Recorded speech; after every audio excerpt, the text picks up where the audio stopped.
ओम शांति। अव्यक्त मुरलियों से आध्यात्मिक रत्नों को चुनकर स्वयं को महिमा के स्वरूप बनाने वाली महानता का आधार समझकर उसका स्वरूप बनने वाली सभी आत्माओं का आज के सत्र में बहुत बहुत स्वागत है, स्वागत है, स्वागत है। तो आज बाबा ने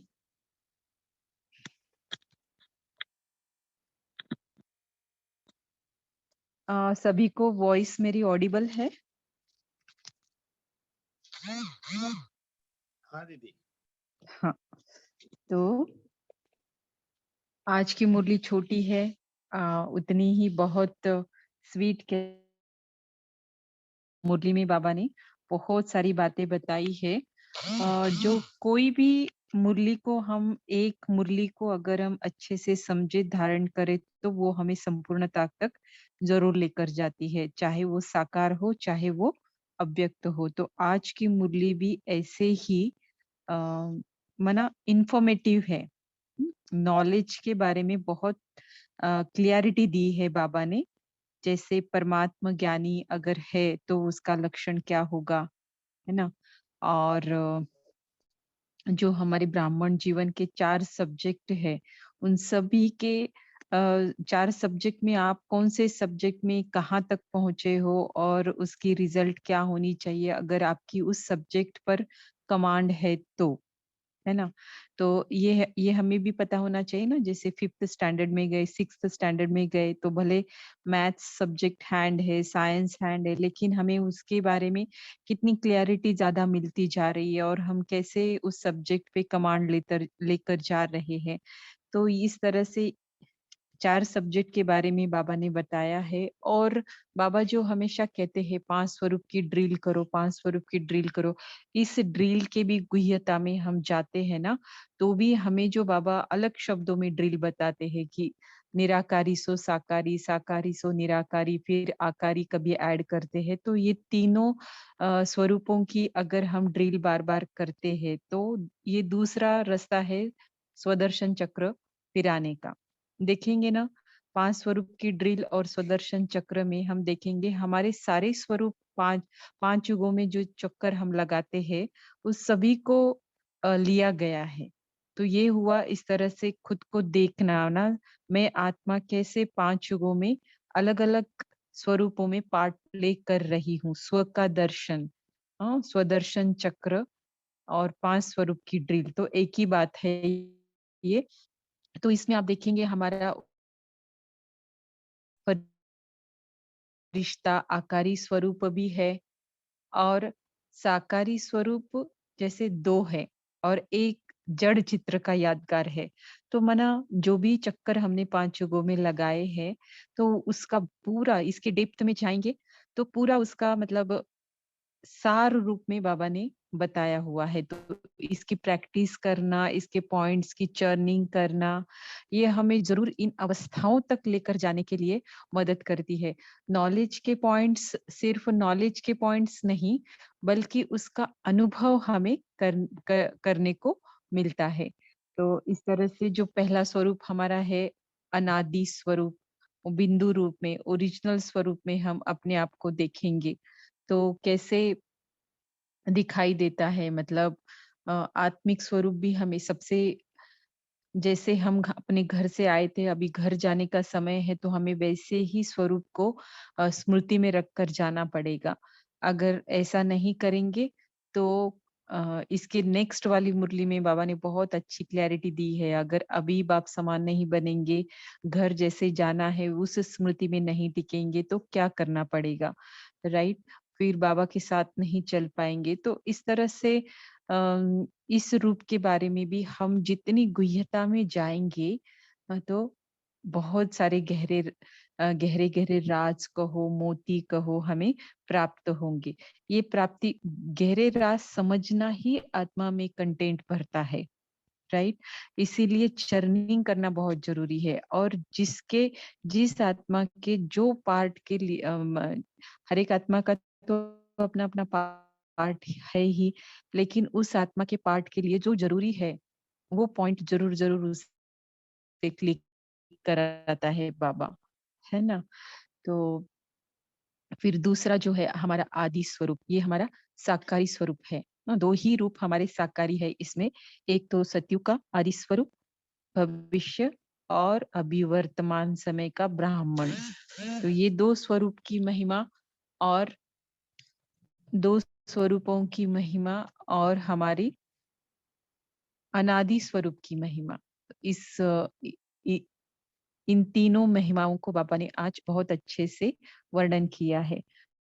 फिर लास्ट में बाबा कहते हैं कि ब्राह्मण जीवन जो है, वर्तमान समय का जो ब्राह्मण जीवन है, उसका आधार उसकी महिमा जो होगी उसका आधार है हमारे 4 सब्जेक्ट। तो उस 4 सब्जेक्ट में आप जितना कमांड ले रहे हो तो उसके क्या लक्षण होंगे ये बाबा ने बताया। फिर लास्ट में बाबा बताते हैं कि उम, हमने संसार में इतनी सारी डिग्रियाँ ली भी है और है भी जो हमने ली नहीं है लेकिन हमें उसकी जानकारी है। लेकिन इस संसार की ऐसी कोई डिग्री नहीं है जो हमें जन्म-जन्म का सोर्स ऑफ इनकम कहलाए, है ना? दिलाए, है ना? तो चाहे फिर वो इस जन्म में कितनी ना हाईएस्ट डिग्री हो लेकिन उसका सोर्स ऑफ इनकम कहाँ तक है, एक ही जन्म तक है। लेकिन हमारे ब्राह्मण जीवन की डिग्री लेना अर्थात क्या है? कैसे हम इस ब्राह्मण जीवन की डिग्री लेते हैं? इसमें बाबा ने धर्म और कर्म को स्पष्ट करते हुए बताया है कि जो जन्म जाति का धर्म होता है, जैसे कोई अ सुनार के घर बच्चा होता है ना? जो भी प्रोफ़ेशन परंपरा से चलता आता है पर्टिकुलर घराने में, उस घर में अगर कोई बच्चा या बच्ची जन्म लेती है, तो वो वाले संस्कार वाली ही आत्मा वहाँ पर जन्म लेती है और इसके कारण फिर वो व्यवसाय करना या फिर वैसे सारे धर्म और कर्म करना उसको मुश्किल नहीं लगता है। सिंपल लैंग्वेज की भी बात अगर हम देते हैं तो ऐसा ही होता है। जैसे हमारी जो लैंग्वेज है हमें ईज़ी लगती है, हुँ? या और बच्चा भी उसे कोई हम बैठ के नहीं पढ़ाते, लेकिन वो सुन-सुन के वो लैंग्वेज बोल लेता है। लेकिन हम अगर एक लैंग्वेज वाले हैं और दूसरी लैंग्वेज का कुछ सुनते हैं या समझना चाहते हैं तो हमें डिफ़िकल्ट लगता है। तो कहने का भावार्थ ये है कि जन्मजात अगर हमारा कोई धर्म और कर्म होता है, तो वो हमें मुश्किल नहीं लगता है। तो ये एग्ज़ाम्पल देके बाबा ने ब्राह्मण जीवन का धर्म और कर्म स्पष्ट किया है। तो आज की मुरली की डेट है महानता का आधार। सॉरी, टाइटल है महानता का आधार और मुरली की डेट है 5th ऑफ फरवरी 1977।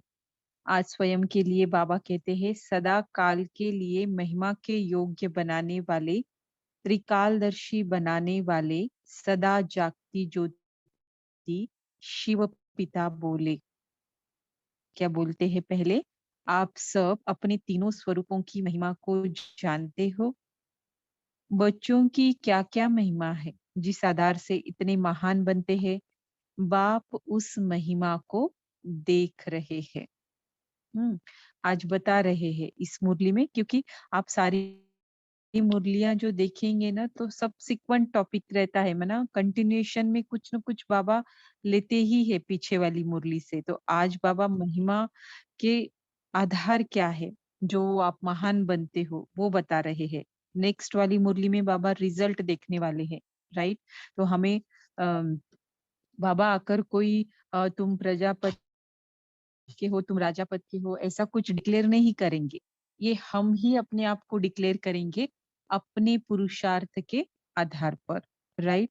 तो हमें खुद ही मार्क्स लेने हैं, खुद ही मार्क्स बढ़ाने हैं, खुद ही तीव्र पुरुषार्थी बनाना है और खुद ही उच्च पद का अधिकारी बनाना है। कोई और का पार्ट नहीं है। बाबा सिर्फ हमें गाइडलाइन देंगे, है ना? उस रास्ते पर जाओ तो तुम ऐसा बनोगे, ये बताएँगे। लेकिन फिर मदद भी करेंगे, लेकिन करना हमें ही पड़ेगा। उम, आप सब अपने तीनों स्वरूपों की महिमा को जानते हो। एक है अनादि स्वरूप की महिमा, दूसरी है वर्तमान ब्राह्मण जीवन की महिमा और तीसरी है भविष्य आदि स्वरूप की महिमा। अब हर एक पॉइंट पे हम बहुत चर्निंग कर सकते हैं। तो बेसिक चर्निंग के पॉइंट्स तो आज की मुरली में है, राइट? कि कौन से स्वरूप की क्या-क्या महिमा है। लेकिन और गुह्यता में जाने के लिए ये बहुत अच्छी पॉइंट है जिसके आधार पर हम स्वदर्शन चक्र बहुत अच्छे से घुमा सकते हैं और हमें अशरीरी बनने के लिए बहुत अटैचमेंट से डिटैच होने के लिए ये प्रैक्टिस बहुत-बहुत मदद करेगी। सब पूछते हैं निराकारी कैसे बनना है, अशरीरी कैसे बनना है? तो ये अचानक नहीं बन सकते हैं। 1-2 दिन की बात नहीं है यहाँ पर। उसकी प्रीवियस एफर्ट्स भी हमारे लिए कुछ मायने रखते हैं, जो हमें कुछ महीनों, सालों तक लगातार करने के बाद फिर वो स्टेप के लिए हम जा सकते हैं। हाँ, सिर्फ नॉलेज मिलने से बन नहीं सकते हैं, राइट? तो सबसे पहले बाबा बताते हैं कि आदि स्वरूप की महिमा। आदि स्वरूप स्वरूप की महिमा तो अभी तक भक्त भी गा रहे हैं। सर्वगुण संपन्न, 16 कला संपूर्ण, संपूर्ण निर्विकारी, मर्यादा पुरुषोत्तम, संपूर्ण अहिंसक। हुँ? तो ये सारी आदि स्वरूप की हमारी महिमा है। तो सभी को ये आनी चाहिए। कई बार होता है एक मिस हो रहा है या सीक्वेंस गड़बड़ हो रही है, तो इस मुरली में बाबा ने बहुत अच्छी बताई है भविष्य स्वरूप की, माना आदि स्वरूप की महिमा क्या है। यह महिमा है अंतिम फरिश्ते स्वरूप की, अर्थात भविष्य आदि स्वरूप की। तो जब हम ब्राह्मण जीवन में पुरुषार्थ करके ये सारी महिमा को 4 सब्जेक्ट के आधार पर प्राप्त करेंगे, तो हमें देवता बनने से पहले फरिश्ता स्वरूप को धारण करना पड़ेगा, या फिर इसके अभ्यास से 4 सब्जेक्ट के बियॉन्ड एवरेज जब हम इसकी पढ़ाई करेंगे चारों सब्जेक्ट की, तो फरिश्ता स्वरूप जैसे हम स्वयं का पहले हम महसूस करेंगे और फिर औरों को होगा। जब तक हम अपने वरिष्ठ स्वरूप को अनुभव नहीं करते हैं, तब तक औरों को भी वो नहीं होगा। तो फरिश्ता स्वरूप का अनुभव करने के लिए चारों सब्जेक्ट में इक्वल मार्क्स होने चाहिए। उसमें भी योग का सब्जेक्ट अगर बहुत अच्छा है तो सेवा वाला सब्जेक्ट में थोड़ा-सा कम रहेगा, तो योग सब्जेक्ट में ऑटोमेटिक लेवल पे सेवा होती है, राइट? अलग से हर एक प्रकार की सेवा के मार्क्स है, लेकिन कम समय में अगर ज्यादा मार्क्स लेने हैं, ज्यादा सेवा करनी है, तो फिर मनसा सेवा, और मनसा सेवा योग के बिना तो हो ही नहीं सकती है, और योग अशरीरीपन के अभ्यास के बिना हो ही नहीं सकता है, राइट? ये बाकी बाकी जो चलते हैं ना, ये सारे शॉर्ट मतलब शॉर्ट क्या बोलते हैं, कम सैलरी वाले सारे जॉब है, राइट? अगर हम बाबा का बनकर भी हाईएस्ट सैलरी वाला जॉब चूज नहीं करेंगे तो कब करेंगे? तो ये सभी ऐसी लिंक्ड बातें हैं। कोई बीच में से एक क्वेश्चन पूछता है कि कैसे निराकारी बनेंगे, कैसे अशरीरी? नहीं, तो इसका चेन है। तो डेली आप क्लास करते रहें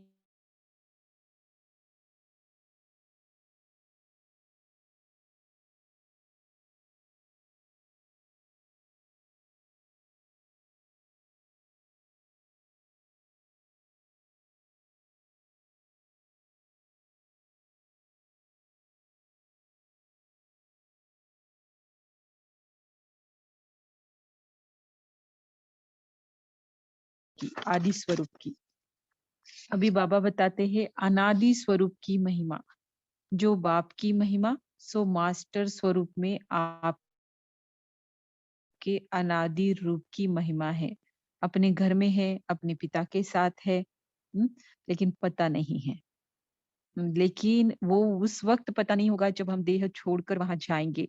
लेकिन अब वर्तमान समय पर हम जितना इस स्वरूप में अपने घर के, अपने पिता के स्वरूप के स्मृति में रहेंगे, इसके लिए तो पहले स्वयं की स्मृति में रहना पड़े, है ना?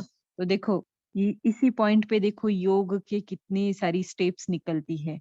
जैसे डायरेक्ट हम परम धाम में जाते हैं और बाबा को याद करने की कोशिश करते हैं। जाना सभी को आता है, बाबा का स्वरूप सभी को पता है, घर सभी को पता है, लेकिन वहाँ पर टिकने के लिए हमें क्या परहेज़ रखनी है, ये नहीं पता। और ये हम ध्यान भी नहीं देते उसकी तरफ।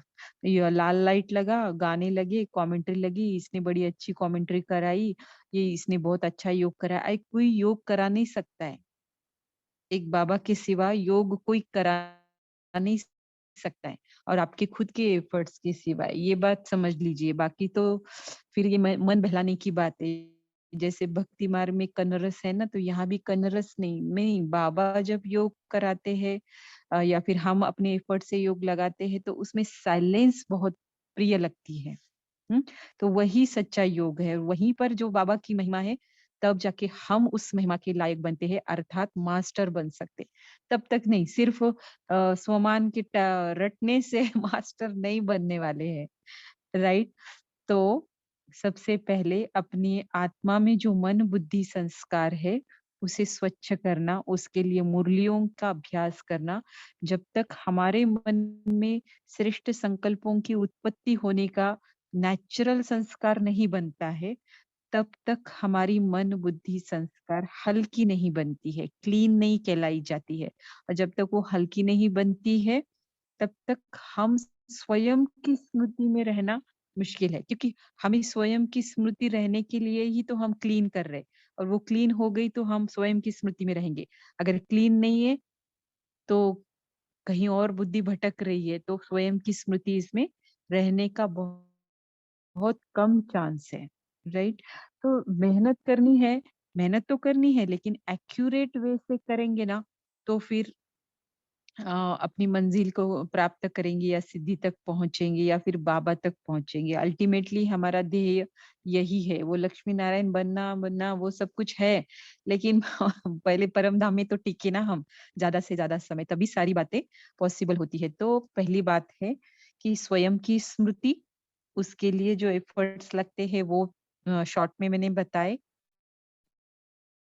और फिर है हमारे घर की स्मृति और फिर बाबा की स्मृति। ये सारी लिंक्ड बातें हैं, है ना? तो फर्स्ट स्टेप से ही हम थर्ड स्टेप तक जा सकते हैं। तो जो मास्टर स्वरूप में आपके अनादि स्वरूप की महिमा है, जैसे मास्टर सर्वशक्तिवान, master knowledgeful, master blissful, master peaceful.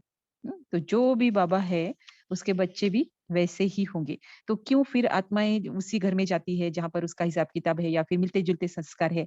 ये शरीर उस आधार पर आत्मा क्यों लेती है? क्योंकि यही है ना कि हम अपने माना हमारा जो ओरिजिनल संस्कार है, पहले तो हम शिव पिता के बनते हैं ना, तो जैसे उनके बच्चे बनते हैं, तो शरीरधारी भी लेकर जब पार्ट बजाएँगे तो सेम संस्कार वाली आत्मा के पास ही जाएँगे या फिर हमारे पास वैसी आत्मा आएगी।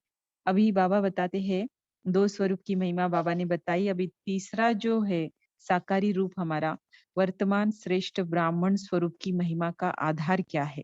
वर्तमान श्रेष्ठ ब्राह्मण स्वरूप की महिमा कौन-सी है? ब्राह्मणों के जीवन के मुख्य 4 आधार है। ब्राह्मण कहा ही जाता है पढ़ने और पढ़ाने वाले को। अच्छा लगा ना ये पॉइंट? पढ़ने और पढ़ाने वाले को। चलो 100% हम एक तो पॉइंट आज की मुरली से कर रहे हैं, राइट? हम सभी पढ़ रहे हैं, सच्चे-सच्चे ब्राह्मण हम हैं। तो सभी अपने आप को वाह-वाह करना, अपनी पीठ थपथपाना। ब्राह्मण जीवन अर्थात गॉडली स्टूडेंट लाइफ, ईश्वरीय विद्यार्थी जीवन। पढ़ाई के जो मुख्य 4 सब्जेक्ट्स है, वही ब्राह्मण जीवन के 4 आधार है, और इसी आधार पर ब्राह्मण स्वरूप की महिमा है, और वह है नंबर 1 परमात्म ज्ञानी, नंबर 2 सहज राजयोगी, नंबर 3 दिव्य गुणधारी, नंबर 4 विश्व सेवाधारी। यह है वर्तमान ब्राह्मण जीवन की महिमा।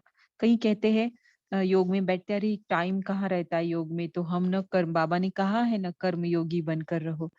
अरे कर्म योगी कैसे बनोगे आप, जब तक आपको उठते बैठते सब कुछ करते योग में रहने की प्रैक्टिस पहले करनी पड़ेगी। जैसे उस मंत्र का पठन भी जब तक हमें वो बाय हार्ट नहीं होता है, जब तक हमें याद नहीं होता है, तब तक हम उसे बैठकर कुछ समय देखकर याद करते हैं। और जब वो याद होता है, तब हम कर्म करते हुए उसे मुख से बोलते रहते थे। अब यहाँ तो मुख से बोलना नहीं है, लेकिन मन बुद्धि भी बाबा में लगाने की प्रैक्टिस हमें बहुत पक्की करने के लिए बैठकर हमें समय देना पड़ेगा। अमृत वेला और नुमा शाम के अलावा भी हमारे दिनचर्या में हमें उसे ऐड करना पड़ेगा। और जब ये प्रैक्टिस हमें बहुत पक्की हो जाएगी और शरीरीपन के अभ्यास के साथ में, तब जाके हम कर्म योगी बन सकते हैं। ऐसे ही योग के लिए समय नहीं निकालेंगे, ऐसे ही 100 बहाने बनाएँगे, इधर-उधर बुद्धि को भटकाएँगे और बोलेंगे हम तो कर्म योगी है, बाबा ने कहा है कि कर्म योगी बनकर। नहीं, कर बाबा जो कहते हैं उसे ठीक से समझना है। कर्म योगी बाबा ज़रूर कहते हैं, लेकिन कैसे कर्म योगी बनेंगे जब तक योग में बैठकर योग पक्का करने की प्रैक्टिस ही नहीं है। तो कर्म योगी की पहली स्टेप है कि हमें बैठकर योग की प्रैक्टिस करनी है। अच्छे से अच्छा किसी न किसी स्वमान का या फिर मुरलियों का जो भी है आपको योग के लिए तो बहुत सारी विधियाँ हैं, उसका ज़िक्र हम कभी करेंगे फिर मुरली के टॉपिक के अनुसार। लेकिन फिर ये बात है कि हमें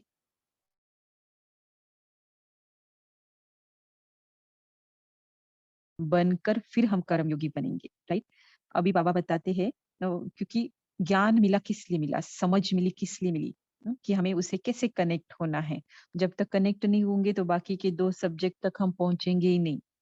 धारणा ही नहीं होगी और धारणा के बगैर सेवा से वो तो फिर दुनिया वालों की तरह हो गया, है ना? विश्व कल्याणकारी वो भी कितनी सारी बातें करते हैं, है ना? तो हमारी जो विशेषता है, बाबा के बच्चों की जो विशेषता है कि मनसा लेवल तक हमें सेवा करनी है, संकल्पों को परिवर्तन करने की सेवा करनी है, तो कितनी माइन्यूट लेवल की सेवा है। तो ये सेवा अगर आपको करनी है, तो ही विश्व सेवाधारी का टाइटल मिल सकता है। नहीं तो स्थूल सेवाएँ करने वाले कई संस्थाएँ हैं, सारी बातें करती है, तो हमारी संस्था की जो विशेषता है वो यही है। अभी बाबा कहते हैं, जो 4 सब्जेक्ट बाबा ने बताए हैं, उसमें से पहला सब्जेक्ट है परमात्म ज्ञानी के विशेष लक्षण कौन से हैं? हुँ? तो पहला सब्जेक्ट में बाबा ने बहुत सारी बातें बताई है। अपने तीनों स्वरूपों की महिमा को जानते हुए अपनी महानता को देखो और चेक करो, कौन-कौन से लक्षण प्रैक्टिकल लाइफ माना व्यावहारिक जीवन में निरंतर रूप में अपनाए हैं। हुँ? परमात्मा ज्ञानी का विशेष लक्षण कौन-सा है, जिससे प्रत्यक्ष हो कि यह परमात्मा ज्ञानी है?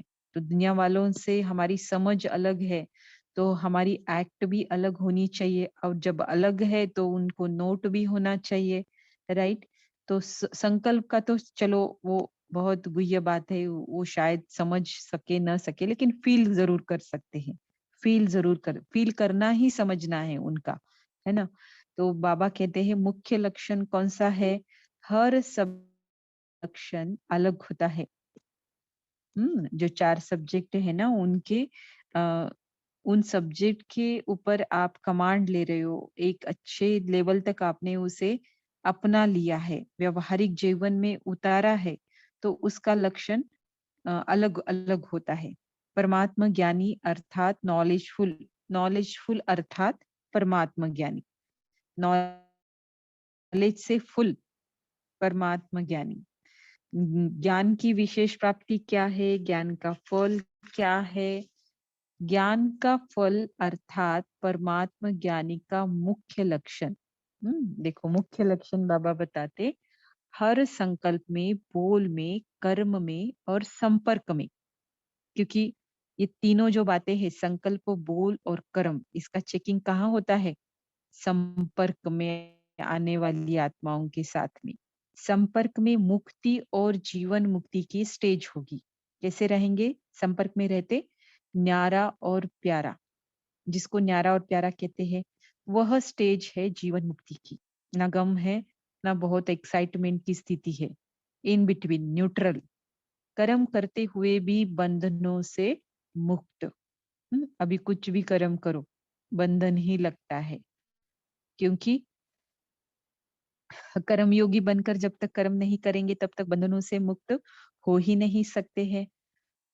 क्योंकि कर्म, अकर्म, विकर्म की जो गति बताते हैं बाबा, तो उसमें यही स्पष्ट होता है ना, कर्म अकर्म बनते हैं, सतयुग में, लेकिन पहले तो हमें सुकर्म करना पड़े और सुकर्म अर्थात कर्मयोगी बनना पड़े।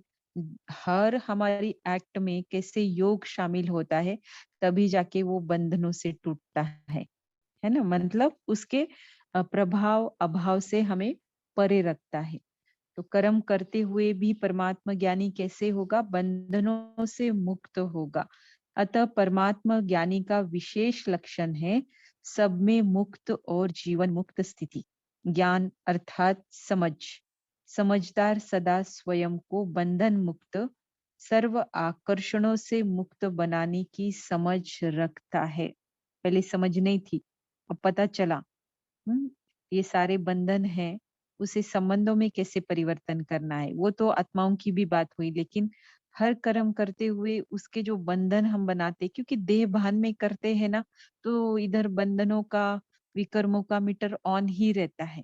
और ज़्यादा से ज़्यादा समय जब तक ये मिटता नहीं है, तो वो पिछला भी खाता है इतना सारा, सिर के ऊपर उसका भी बोझा है और प्रेज़ेंट में भी हम बनाते जा रहे, क्योंकि एक्यूरेटली पुरुषार्थ को नहीं पकड़ा है। तो सोचो फिर परमात्मा ज्ञानी कैसे बनेंगे?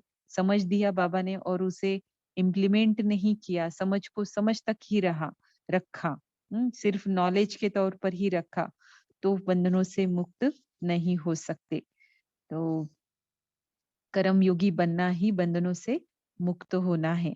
तो जीवन मुक्ति अर्थात क्या है? सब कुछ करते हुए किसी भी बात में, किसी भी आत्मा के संपर्क में आते हमें कोई बंधन नहीं लगता, ना हम कोई नया अकाउंट क्रिएट करते हैं, बस न्यारे और प्यारे।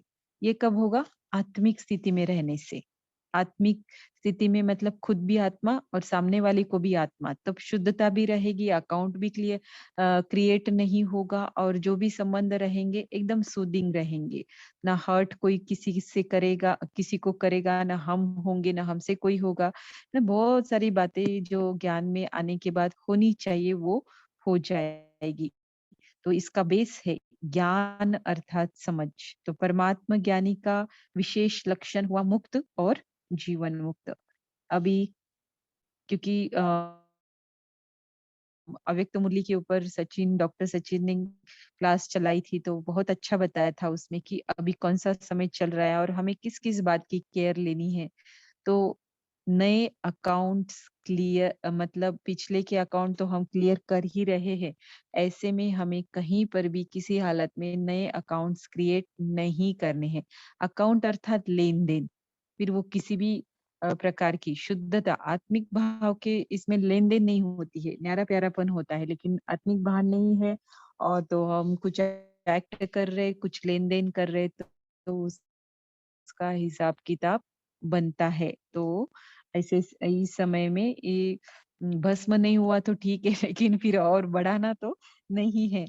ठीक नहीं है, लेकिन पहले से वो हम अ, मतलब कितनी मेहनत कर रहे हैं और फिर नया बनाते जाएँगे तो हमें और ही मेहनत करनी पड़ेगी। इसके लिए हमें बहुत-बहुत खबरदार रखना है स्वयं को। फिर है सहज राजयोगी का लक्षण, जो दूसरा सब्जेक्ट है। इसी प्रकार सहज राजयोगी का लक्षण क्या होगा? योगी अर्थात योग युक्त अर्थात युक्ति युक्त। युक्ति युक्त किसे कहेंगे और योग युक्त किसे कहेंगे? हुँ? दोनों बातें एक ही है। जो योग में रहकर जो हम कर्म करते हैं, वो किसी के लिए नुकसान नहीं पहुँचाते, ना सूक्ष्म में, ना स्थूल में। उसको बोलेंगे युक्ति युक्त। अगर कुछ बोलना भी है, तो झूठ बोलना नहीं होता है। कई बार हमें अ, कोई अच्छी बात करने के लिए, किसी की मदद करने के लिए कुछ बातों की स्पष्टता ना देते हुए युक्त-युक्त शब्दों का प्रयोग करना पड़ता है, जिससे कि फिर बात भी बन जाए और किसी का नुकसान भी ना हो। तो ऐसे जो हमारे कर्म होते हैं वो है युक्ति-युक्त, और ये कब हो पाते हैं? जब हमारा योग ठीक होगा, है ना? नहीं तो फिर हम बोलने के लिए बोलेंगे युक्ति-युक्त, लेकिन परिणाम अगर कुछ अलग दिख रहा है, तो वो युक्ति-युक्त नहीं कहला सकता। परिणाम उसका सबके फायदे के लिए होता है। जो भी कर्म हम करते हैं उसका फायदा सबको मिलता है, उसको बोलेंगे युक्ति युक्त। टचिंग वाला वह संकल्प और कर्म की समानता की सिद्धि स्वरूप होगा। जो सोचा वही करने वाले हैं, वही बोलने वाले हैं। तो बाबा चाहते हैं ना कि आपके तीनों बातों पर आपका ध्यान होना चाहिए। तीनों बातों में जो गैप है वो कम-कम होते समान बनना चाहिए। सोचना, बोलना और करना। तो आप अगर ऐसे कर रहे हैं तो बाबा भी बंधायमान हैं आपके संकल्पों को सिद्धि देने के लिए। तो वो जो राजयोगी होगा, सहज राजयोगी होगा, वो सिद्ध स्वरूप भी ज़रूर होगा। अच्छा, अभी तीसरा सब्जेक्ट, दिव्य गुणधारी का मुख्य लक्षण। दिव्य गुणधारी का मुख्य लक्षण क्या होगा? संतुष्ट रहना और सबको संतुष्ट करना। तो गाड़ी पहुंच गई तीसरे सब्जेक्ट तक। पहले समझा, फिर बाबा से कनेक्ट हुए। बाबा से कनेक्ट होने के बाद जो बहुत सारी एनर्जी, गुणों की, शक्तियों की मिल रही है, तो बाह्य जो हमारा हैप्पीनेस के लिए, किसी भी बात के लिए डिपेंडेंस था, वो कम-कम होता जा रहा है। तो इसीलिए हम स्वयं भी संतुष्ट रहते हैं, और स्वयं संतुष्ट रहते हैं, इसीलिए फिर औरों को संतुष्ट कर सकते हैं। तो ये साइन है कि हम दिव्य गुणधारी बन रहे हैं, काफ़ी हद तक बन चुके हैं। चाहिए, चाहिए, चाहिए की लिस्ट आधी से ज़्यादा खत्म हो गई है। हुँ? उनको सबकी संतुष्टता का आशीर्वाद प्राप्त होगा। हमें किसी से, देखो संसार में कोई भी हो ना, तो लेने के लिए सब खुश होते हैं, तो देने के लिए उतना खुश नहीं होते हैं शायद। लेकिन एक बात है कि हमें किसी से कुछ चाहिए ही नहीं, हम स्वयं में ही इतने परिपूर्ण है कि हमें किसी से किसी भी मदद की आवश्यकता क्यों नहीं पड़ती है? क्योंकि inner energy, inner progress, inner growth जो हमने अपने एफर्ट से बनाई है, तो ये उसका रिजल्ट है।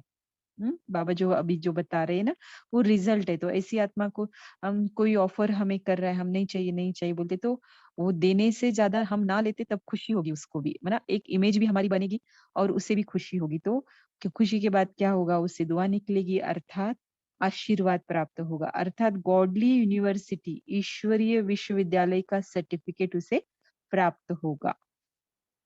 तो 2 सर्टिफिकेट की बात की है आज बाबा ने। एक तो है ईश्वरीय विश्वविद्यालय का सर्टिफिकेट, और दूसरा अभी आएगा, ध्यान रखना। अभी चौथा सब्जेक्ट, विश्व सेवाधारी का विशेष लक्षण क्या है? विश्व सेवाधारी अर्थात निर्माण और अथक।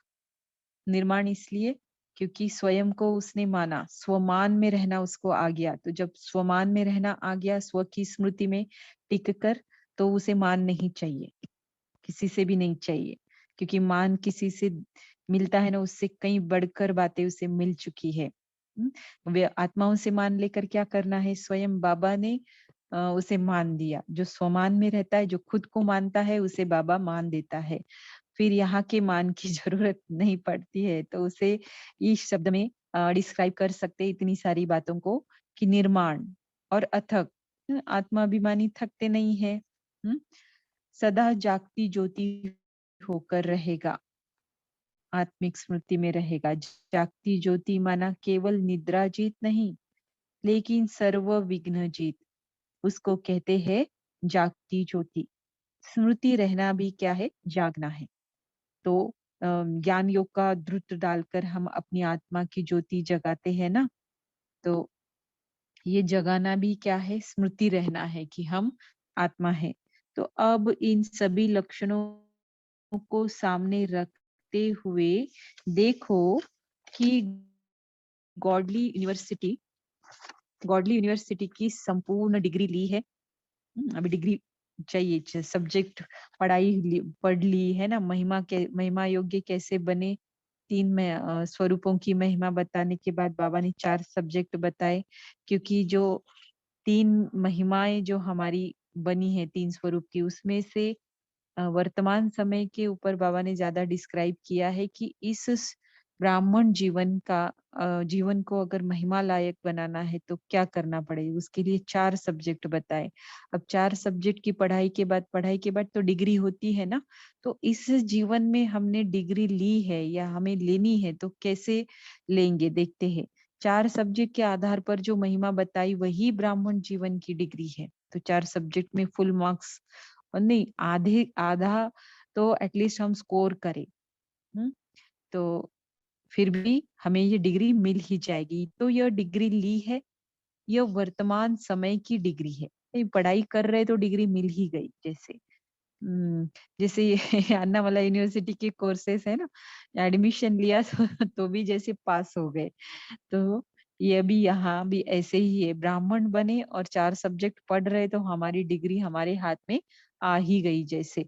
फरिश्ते स्वरूप की डिग्री तो और है, किंतु अभी तो हर एक अपने को ज्ञानी, योगी, सेवाधारी तो कहते हो ना। तो जो अपने को कहते हो, समझते हो, चैलेंज करते हैं और हम परमात्मा ज्ञानी हैं। हुँ, सभी शास्त्रों का सार सुनाने वाले जो है उसके ज्ञानी हम हैं। वे सब है हठ योगी और हम हैं दिव्य गुणधारी अर्थात कमल फूल समान जीवन वाले हैं। हम विश्व कल्याणकारी अर्थात सेवाधारी है। इसीलिए जो चैलेंज करते हो वे ही लक्षण दिखाई देने चाहिए, है ना? बोल एक रहे हैं, बता एक रहे हैं और लक्षण कुछ और है, तो कोई बिलीव नहीं करेगा, ना ही आपसे कोई सेवा होगी। तो बाबा पूछ रहे हैं फिर, क्या ये कठिन है? लक्षण दिखाई देना, क्या ये कठिन है? यह तो ब्राह्मणों का निजी धर्म और कर्म है। जो जन्म जाति का धर्म और कर्म होता है, वो मुश्किल नहीं होता। वर्तमान महिमा को निजी, निरंतर धर्म और कर्म बनाओ। समझा? है ना? स्वरूप बनेंगे तो निरंतर में बातें सारी जैसे आज कोई महिमा की और हमने उसे एडॉप्ट किया हुआ छोड़ दिया, कम किया, अटेंशन का पानी दे देकर उस बीज को फलीभूत नहीं किया, तो निरंतर वाली बात नहीं रहेगी। और अगर ये हम कर रहे हैं तो निरंतर जैसे हमारा ये धर्म और कर्म बन जाएगा। समझा? अच्छा।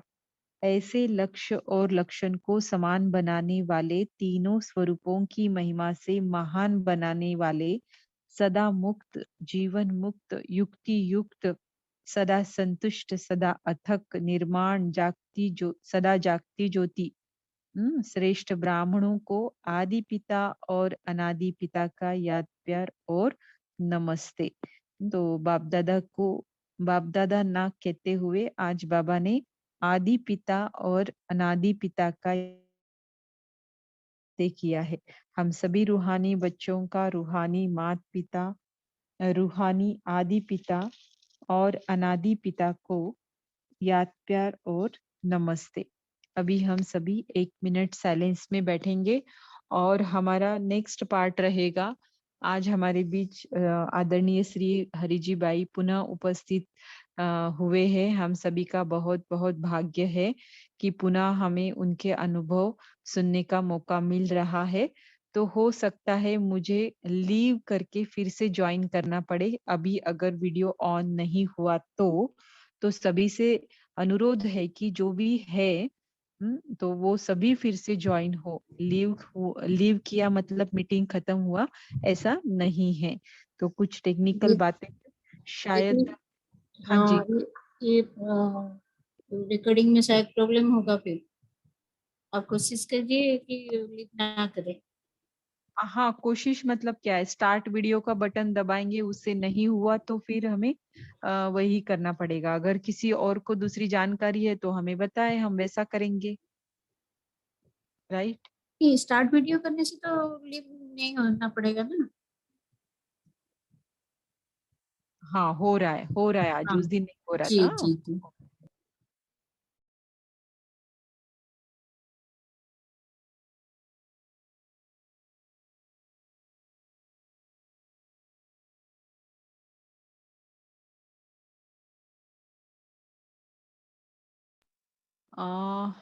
वीडियो फिर से स्टॉप हुआ है तो आप परमिशन में जाकर देख लीजिए। परमिशन मतलब कहाँ पे जाना? नहीं, हमारा तो हो रहा है। अभी हुआ था लेकिन your video stopped, your microphone is unmuted.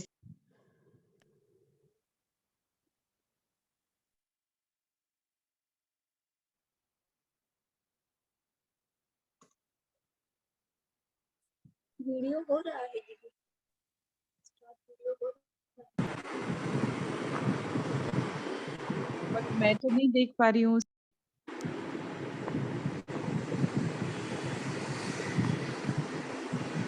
दिखाई दे रहा है हाँ वीडियो? दीदी, आपको देख सकते हैं, हम दिखाई दे रहे हैं। Okay, okay. ठीक है, बहुत अच्छी बात है। तो अभी हम 1 मिनट साइलेंस में बैठेंगे और तब तक मैं अरेंजमेंट भी करती हूँ और फिर हमारा क्लास कंटिन्यू होगा। ठीक है?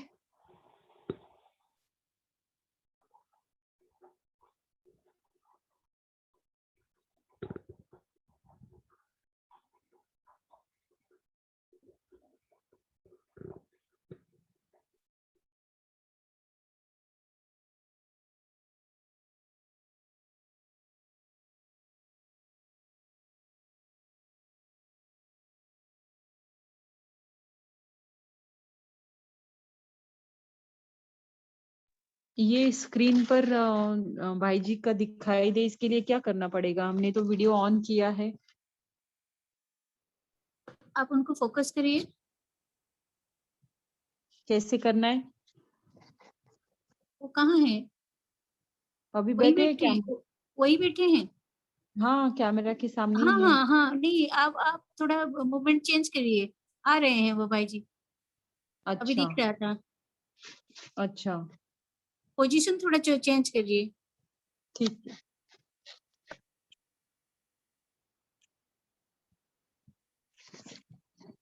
अभी? और थोड़ा। बस बस, ठीक है, अभी ठीक है। तो हम सभी भाई जी का हैंड रेज़ करके स्वागत करेंगे और बहुत-बहुत बाप-दादा का भी धन्यवाद देंगे और भाई जी का भी धन्यवाद देंगे, जो हमें फिर से लाभान्वित करने के लिए अपने अनुभवों के साथ आज भाई जी यहाँ पर उपस्थित है हमारे बीच में। तो मैं अनुरोध करती हूँ भाई जी से कि वो अपने अनुभव या फिर योग की गहन बातें जो उन्होंने एक्सपेरिमेंट करके एक्सपीरियंस किए वो शेयर करना स्टार्ट कर सकते हैं। ओम शांति।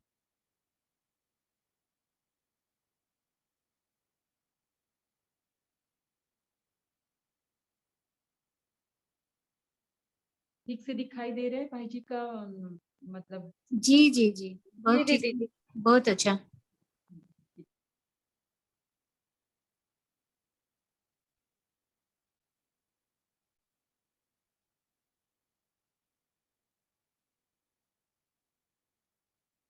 ओम शांति। मैं जो अगली क्लास में बताया था कि मुरली के ऊपर आवाज थोड़ा स्लो आ रहा है। और जोर से बोलिए, आगे हो जाए। हम कैसे योग करेंगे, योग के ऊपर हमें क्लास कराया था। लेकिन ये विद्यालय में जो जुड़ते हुए जो हमको 42 साल हो गया और यहाँ मधुबन में रहते हुए जैसे कि मेरे को 27 साल हो गया, लेकिन इसके अंदर जो विशेष अनुभव बाबा ने कराया है वो मैं बताने जा रहा हूँ। जिससे पहले दिन में मैं आपको बताया था कि वो थोड़ा सा उसको रिपीट कर देता हूँ, 1 मिनट का है, फिर आगे करेंगे। तो वो जो पहले बताया था जैसे कि मैं 2 बजे आता हूँ और बाबा कमरे में जाता हूँ, उसी समय बाबा ही आ जाते हैं और बाबा आने के बाद जैसे कि हम देख के बाबा से जैसे मैं 2 बजे से 3 बजे तो बाबा कमरे में रहता हूँ और बाबा आते हुए देखने भी आता है और जैसे बाबा से रूबरू करता हूँ, बाबा बीच-बीच में अपना चेहरा दिखाते हैं और वो जैसे चेहरा दिखाने के साथ-साथ जैसे एक-एक बातें बाबा सुन रहे हैं, ये सुन रहे जैसे चेहरा देख रहे हैं और अपना बातें सुन रहे हैं। और जब बाबा से उठता हूँ, जब ये 3 बजे वहाँ से उठता हूँ बाबा कमरा से, तो उसी समय बाबा जाते हुए भी देखना आता है। जैसे बाबा कमरा में 1 घंटा रहते हैं और दूसरे में जो गुड नाइट करने के लिए जाता हूँ 9:15 में, उसी समय भी बाबा आ जाते हैं। और बाबा आने के बाद जैसे बाबा से दिन भर में हमारी अच्छी बातें हुई, बुरी बातें हुई, कोई समस्या आया, बहुत अच्छी बातें हुआ, तो वो सब बाबा को चार्ट देता हूँ और चार्ट देने के टाइम बाबा जैसे ये बातें सुन रहे हैं और 10 कम से कम 10 बार अपना चेहरा दिखाते हैं। और जब मैं उठता हूँ और बाबा जाते हुए देखना आता है और बाबा कमरे में मैं जाता हूँ, बाबा को ही बोलता हूँ, बाबा ब्रह्मा बाबा जैसे तपस्या करते थे, मम्मा जैसे तपस्या करते थे, ऐसे तपस्या करना है, विशेष अनुभव करना है, माने मधुवन का इज्जत रखना है, योग के सब्जेक्ट में टीचर बनना है। यही बातें बाबा के सामने रखता हूँ और उसके बाद बाबा आते हैं और उसके बाद ये जो बातें बताने के बाद 3 बजे के बाद मैं मेडिटेशन हॉल में आता हूँ। ये जो बातें बताने के बाद हमको जो आज भी बाबा ने बताया ना आलस्य का बारे में, जैसे नींद आना, नींद नहीं आती है और जो अतीन्द्र सुख का अनुभव होता है, जैसे मैं योग में उठता हूँ, तो उठते-उठते जैसे हमको 4:20 में मैं उठता हूँ। उठने के बाद क्या होता है, जैसे अतीन्द्र सुख का अनुभव मेरे को होता है और जैसे मन एकदम तृप्त हो जाता है और शरीर में शक्ति जैसे एकदम मचमच करता है और दिन भर के लिए जैसे एकदम शरीर चार्ज हो जाता है।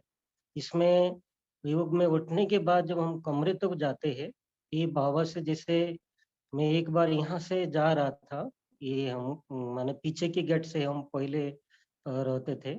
जब मैं जा रहा था, मेरे को तो पता था, मैं बाबा मेरे साथ में हैं, बाबा को याद करते-करते मैं जब योग में उठता हूँ, कमरे तक बाबा को याद करते-करते ही जाता हूँ। और जैसे बैठने के टाइम पर जैसे स्टेज था, हम चलते-चलते ही उसी प्रकार स्टेज रहता है। तो उस वो भाई ने गेट में जो था, वो भाई बोलता है, हम तो बाबा को बहुत खोजते हैं, लेकिन आप जाने के टाइम बाबा आपको आपके साथ बाबा देखने आता है।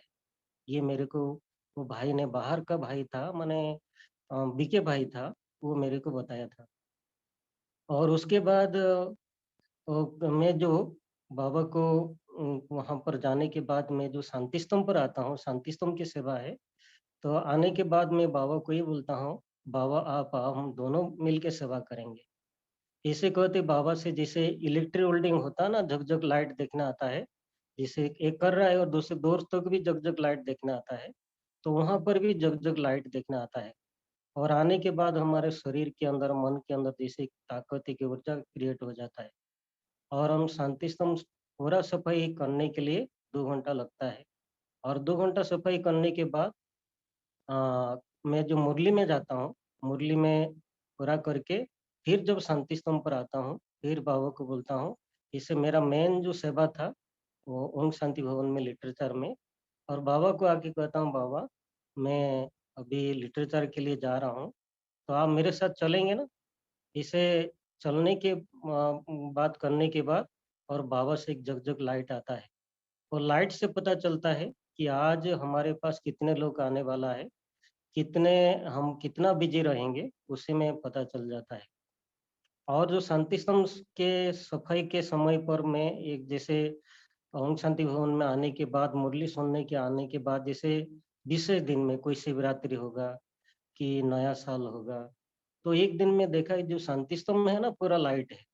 जैसे हम लाल लाइट करके बाबा को याद करते हैं ना, पूरा शांति स्तंभ भी लाइट है और जो बाबा का कास्केट है, वो सफ़ेद है, वो मैं उनको देखा था। और एक दिन में बाबा को याद करते-करते जैसे बाबा उसी समय नया साल अभी जैसे नहीं आ रहे हैं, एक दिन में बाबा को याद करते-करते अमृत वेला कह रहा था, बाबा आज जो डेट है जैसे शिवरात्रि है, नया साल है, 18 जनवरी है, तो वो हर साल मिलते थे, आज आप मिलेंगे नहीं क्या? इसे मैं बाबा से रोज़ाना अमृत वेला कर रहा था और शाम के टाइम में वही जो शांति स्तंभ के पास एक आम का झाड़ है, मेन गेट है एंट्री करने के लिए, वहाँ पर बैठा था और बाबा को याद कर रहा था। और बाबा को याद करते-करते क्या देखा, जैसे शांति स्तंभ को छोड़ के 1 मीटर दूर में जैसे बाबा चेतन में देखना आया।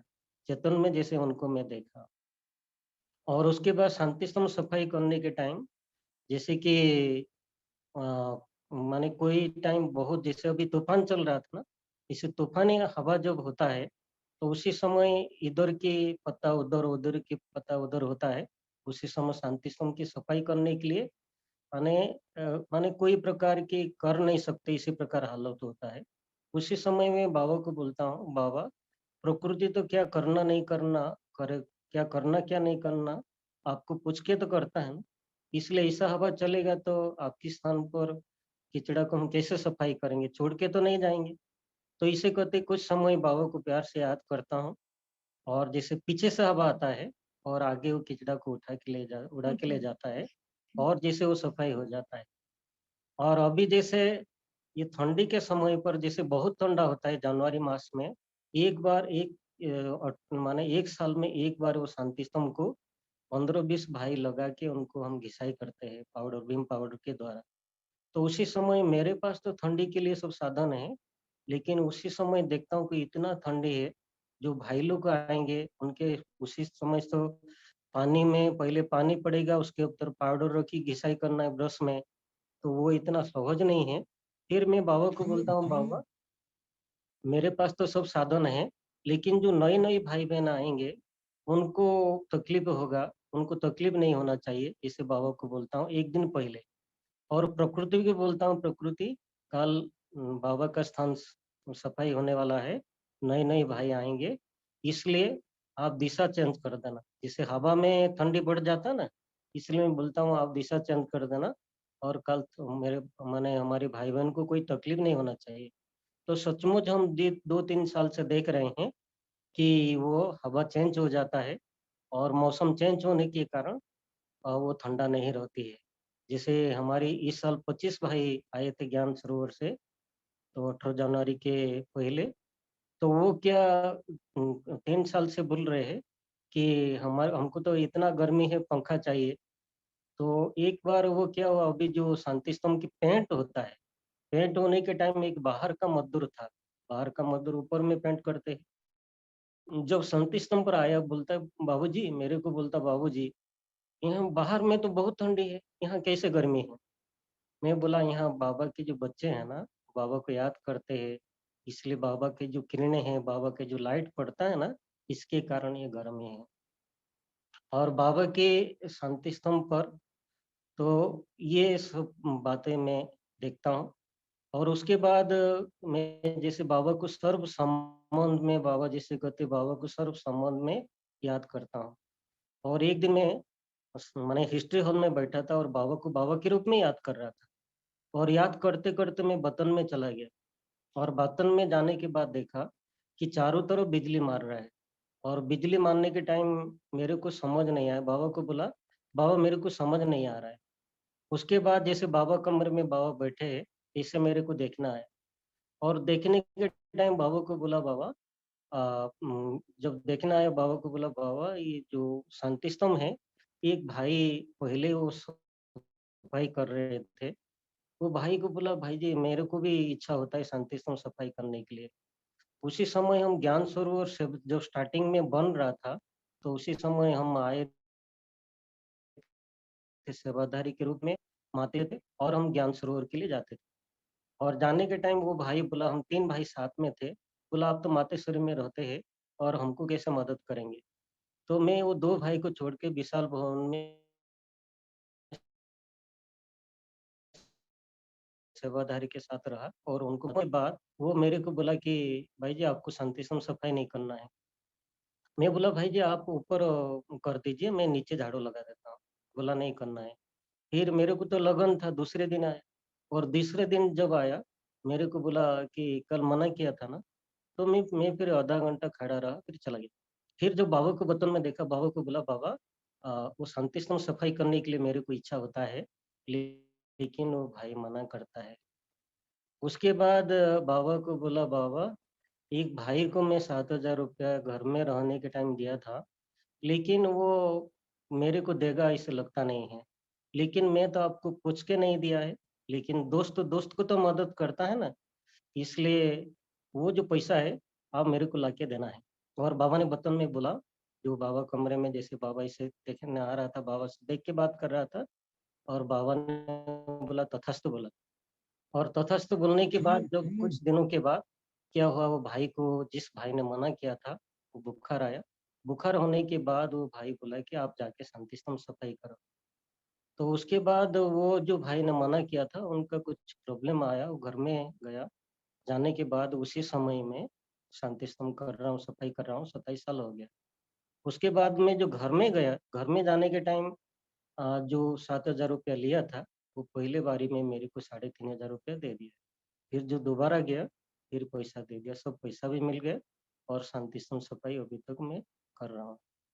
और उसके बाद इसे बाबा को जैसे एक दिन मैं ये मेडिटेशन हॉल में बाबा को दोस्त के रूप में याद कर रहा था, और दोस्त के समय याद करते-करते क्या हुआ कि मेरे ऊपर जैसे लाइट पड़ रहा था, जैसे जाल होता है ना, जाल की तरफ एकदम लाइट पड़ रहा था। जैसे 4:45 हो गया, अमृत वेला सफ़ेद लाइट हो गया, और सफ़ेद लाइट होने के बाद मेरे को उठना है। मैं नीचे बैठा हूँ तो पहले तो हाथ खुलेगा ना, उसके बाद पैर खुलेगा। मैं जितना प्रयास कर रहा था, हाथ नहीं खुल रहा था। मैं बाबा को तो दोस्त के रूप में याद कर रहा था। मैं बोला, दोस्त मेरे को छोड़ो ना, मेरे को शांति स्तंभ जाना है। तो फिर माने मेरे को छोड़ा नहीं, कम से कम 10-15 मिनट ऐसे बैठा रहा। बैठने के बाद आस्ते-आस्ते लाइट कम हुआ। फिर मैं अ, शांति स्तंभ सफाई करने के लिए गया। उसके बाद एक बार मैं बाबा को सर्वशक्तिमान के रूप में याद कर रहा था हिस्ट्री हॉल में, और याद करते-करते मैं जैसे वतन में चला गया, और देख रहा है कि चारों तरफ जैसे बिजली मार रहा है, और उसके बाद देखा कि एकदम चौं चाँ आवाज़, जैसे गाय का दूध बकेट में पड़ता है ना, वो चौं चाँ आवाज़ होता है, उसी प्रकार एकदम चौं चाँ आवाज़ कानों में सुनाई पड़ रहा था। और मैं जैसे कि एकदम मेरा दोस्त के रूप में तो ऊपर से लाइट पड़ रहा था, लेकिन सर्वशक्तिमान के रूप में मेरा संपूर्ण शरीर जैसे एकदम जो चौं-चाँ आवाज़ हो रहा था, जैसे मेरा शरीर ही उड़ के चला जाएगा। मैं लास्ट में जो चादर नीचे पड़ा था, वो चादर को एकदम पकड़ के बैठा था। उसके बाद आस्ते-आस्ते लाइट कम हुआ, उठा। और एक दिन मैं बाबा को बैठा था ओम शांति भवन में, लिटरेचर में बैठा था, शाम के समय था। हम 6 बजे वहाँ पर जालों का आते हैं ना, तो उसी समय बाबा को बैठा था, और मेरे को बाथरूम जाना था। और जैसे बाथरूम को जाने के लिए मैं लिटरेचर से उठा, उठने के बाद जो बहनें की हमारी दादियाँ जो मुरली सुनाने के लिए ओम शांति भवन में जाते हैं, तो एक गली है, वो स्टेज पर जाने के लिए, वो गली के में एक तरफ से भाइयों का जाना था। जब मैं उठा तो देखा कि कुछ आवाज़ आ रहा है, वो सुखधाम था, सुखधाम की तरफ आवाज़ आ रहा है, और खिड़की जैसे खोला, देखा कि दोनों बहनें हैं, बैडमिंटन खेल रहे हैं, और मधुबन का कुछ भाई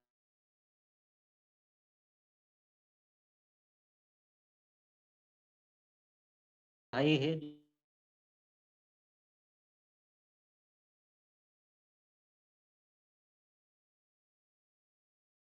जो साइड जैसे सीढ़ी चढ़ के बाथरूम में जाना है, पहला स्टेप चढ़ा, दूसरा स्टेप चढ़ा, देखा कि मेरे को लगा कि मेरे माने कोई है। तो जैसे मैं थोड़ा-सा नज़र घुमा दिया, देखा कि जैसे जुगनू का कीड़ा होता है, उसी प्रकार का कीड़ा था, जुगनू से थोड़ा-सा बड़ा था, और पूर्णिमा चंद्रमा की तरफ था, एकदम गोल था, और वो काँच की तरफ था। काँच जैसे अंदर-बाहर देखना आता आता है, उसी प्रकार मैं बाबा को देखा था। जैसे हम बोलते हैं ना, जो भगवान को इन आँखों से देख नहीं सकते हैं, लेकिन इन आँखों से भगवान को देखा था। इसलिए कोई जैसे हम कोई जगह में भाषण करता हूँ, भाषण करने के टाइम कोई पार्टी मेरे सामने होते हैं, ओम शांति भवन में, तो उनको पूछता हूँ, आपने अ, भगवान को देखा है? तो बोलेंगे नहीं देखा है। तो मैं बोला, मेरे माता-पिता को आप याद करो, आप देख सकते हैं? बोला नहीं देख सकते हैं। मैं बोला आपके माता-पिता को याद करो, देखना आया? बोला हाँ, आ गया। मैं बोला मेरी माता-पिता के रूप और आपके माता-पिता का रूप तो दोनों का समान है ना, हाथ, नाक, कान, गोड़ दोनों का समान है। लेकिन मेरे माता-पिता देखने नहीं आए, और आपके माता-पिता देखने आए। क्यों आया? क्योंकि आपके माता-पिता को स्पष्ट जानने के कारण देखने आया। इसलिए ईश्वर को हम छोटेपन से क्या कहा, तुम्हें वो माता-पिता कहा, गरीब का साथी कहा, खुदा दोस्त कहा। लेकिन उनको जब आप पहचान कर याद करेंगे, देखना आएगा ना नहीं? हाँ, आएगा। जैसे आप ओम शांति भवन देख के गए, जब याद करेंगे देखना आएगा ना? बोलेंगे हाँ, हाँ कहेंगे। तीसरा उदाहरण देता हूँ, एक लड़का-लड़की का शादी होता है। 5 साल पहले एक-दूसरे को देखने के लिए कितना भी तप कर ले, देख सकता है क्या? बोलेंगे नहीं। मैं बोला जब वो शादी हो गया, तो लंदन में रहे, अमेरिका में रहे, याद करते ही देखना आएगा ना? पहले 5 फुट का मनुष्य क्यों देखने नहीं आता था? क्योंकि एक स्पष्ट जान जाएँगे, जब उनको याद करेंगे, स्थूल नेत्रों के द्वारा भी देखा जा सकता है। एक उदाहरण है, जैसे कि एक भक्त है, जब माने उनका इष्ट को देखने के लिए गला काट देने के लिए तैयार हो जाता है, लेकिन बाबा उनको अपना इष्ट का रूप दिखा देता है। लेकिन भगवान को हमारा माता-पिता, साथी, बंधु सब कुछ होते हुए क्यों नहीं दिखाता है? इसलिए नहीं दिखाता है क्योंकि उनको इसलिए नहीं दिखाता है क्योंकि हमारी आँखों में हम किसी को ना किसी को बिठा के रखा है। जैसे एक भाई को बहुत सुंदर मोबाइल चाहिए था, यही सुविधा उनका पिताजी ने दे दिया, तो उनको वही दिल दिमाग में वही रहेगा। एक और और उनका आज की साकार मूवी में भी बाबा ने कहा है, सार में कहा है ना कि हम कहीं न कहीं दिल लगाते हैं, तो बाबा ने कहा है कि आपका नसीब ही जैसे फूट जाएगा। इस समय की बात की है। हाँ, आज की मूवी। तो इसलिए जब उनके कोई टीचर को एक सेंटर चाहिए था, जिस प्रकार वो मन के अंदर चाहता था, दिल उनका चाहता था, वो स्टूडेंट के द्वारा किसी भी प्रकार वही सेंटर बन गया। उनको जो मन चाहता, एक्यूरेट जो चाहता उसी प्रकार मिल गया। उनके दिल, दिमाग में, नज़र में वो रहेगा। तो उसी प्रकार हम क्या है, हमारी जो नज़र है, जिस नज़र से हम भगवान को देख सकते हैं, इसलिए उसी 2 नयनों में किसी के न किसी को बिठाने के कारण भगवान देखने नहीं आता है।